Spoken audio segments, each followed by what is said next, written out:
3 август дар шаҳри Нурак президенти ҷумҳурии Тоҷикистон пешвои миллат муҳтарам Эмомалӣ Раҳмон ба фаъолияти ҷамъияти дорои масъулияти маҳдуди Тоҷик Global Invest оғози расмӣ бахшиданд. Иқтидори истеҳсолии корхона дар як шабонарӯз 10 тонна равған буда, маҳсулот дар зарфҳои аз 1 то 5 литра зери тамғаи равғани олии Нурак мутобиқ ба стандартҳои байналмилалӣ пешниҳоди бозори истеъмолӣ мегардад.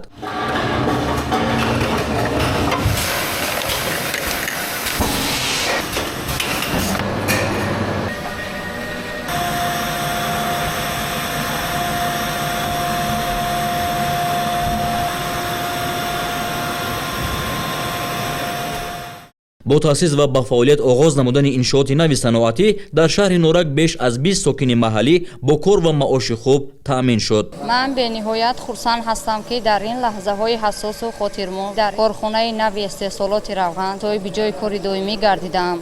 мо ба президенти маҳбубамон барои хизматҳои шоёнаш сипосгузор буда баҳрашон саломатӣ бардавом мехоҳем. хатҳои истеҳсолии корхона таҷҳизоти насли нави давлатҳои пешрафтаи ҷаҳон буда фаъолияти онҳо бо истифода аз ангишт сурат мегирад. ашёи хом яъне офтобпараст барои коркард ва истеҳсоли ин маводи ғизоӣ аз ҷумҳурии Қазоқистон ворид карда мешавад ва барои дар шароити хуб нигоҳ доштани он 4 зарфи махсус ки ҳар яке дорои ғунҷоиши то 60 тонна маҳсулот мебошанд дастрас ва васлу насб гардидааст. дар натиҷаи истифодаи ангишт фишори ҳосилшуда хатҳои истеҳсолиро ба кор медарорад. барои то ҳадди ниҳои коркард намудани маҳсулот мутахассисон онро аз 4 марҳила гузаронида дар зарфҳои махсус ки дар маҷмӯъ иқтидори ғунҷоиши то 60 тонна равғанро доранд дар асоси талаботи муосир захира менамоянд. корхонаи истеҳсоли равғани растанӣ дар шаҳри Нурак ки фаъолияти онро пешвои миллат президенти ҷумҳурии Тоҷикистон муҳтарам Эмомалӣ Раҳмон ифтитоҳ бахшид, корхонае мебошад ки баҳри некуаҳволии шаҳрвандони кишварамон нигаронида шудааст. имрӯзҳо барои рушду нумӯи фазои соҳибкорӣ заминаҳои боэътимоде фароҳам оварда шудааст. соҳибкорони ватанӣ метавонанд дар ободии кишвари азизамон иштирок варзанд. корхонаи нави саноатӣ дар асоси дастуру ҳидоятҳои сарвари давлат муҳтарам Эмомалӣ Раҳмон дар доираи татбиқи ҳадафи 4-уми миллӣ саноатикунонӣ бо суръати кишвар ва солҳои рушди саноат солҳои 2022-2024 аз ҷониби соҳибкори ватанӣ роҳбари ҷамъияти саҳомии кушодаи заводи таҷрибавии механикии шаҳри Нурак Хуҷамурод Азимов бунёд карда шудааст. иҷрои дастуру супоришҳои созандаи пешвои миллат муҳтарам Эмомалӣ Раҳмон барои ҳар фарди ватан бахусус барои мо соҳибкорон рисолати хеле пурифтихор аст, чун ҳама дастур ва ҳама иқдому ташаббусҳои роҳбари давлат ин дар навбати аввал ба хотири манфиатҳои миллат амалӣ мешавад. дар ин рӯзи хурсандии мо агар аз як ҷиҳат дар таъсис ва фаъолият оғоз намудани корхонаи нави саноатӣ бошад, албатта аз ҷиҳати дигар дар он аст ки мо тавонистем барои таъсиси чанд ҷойҳои нави корӣ замина фароҳам оварем. минбаъд низ талош мекунем ки бо бунёди корхонаи нави саноатӣ дар татбиқи саноаткунонӣ бо суръати мамлакат самгузор бошем.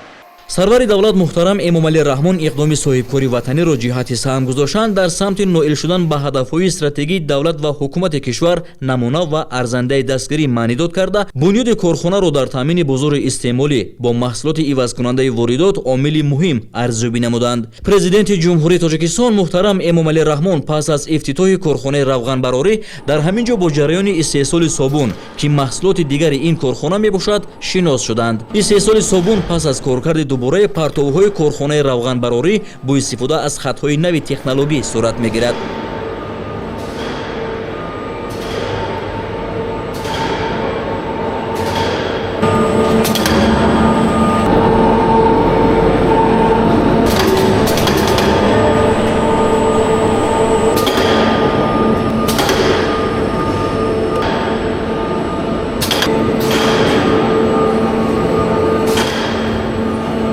дастгоҳи таҷҳизоти муосире ки дар озмоишгоҳи мо васлу насб карда шуданд ба мо имконият медиҳад ки тамоми ашёи хом, омехтаҳои иловагӣ ва маҳсулоти истеҳсолшударо пурра аз ташхис гузаронем ва бехатарии онро таъмин намоем.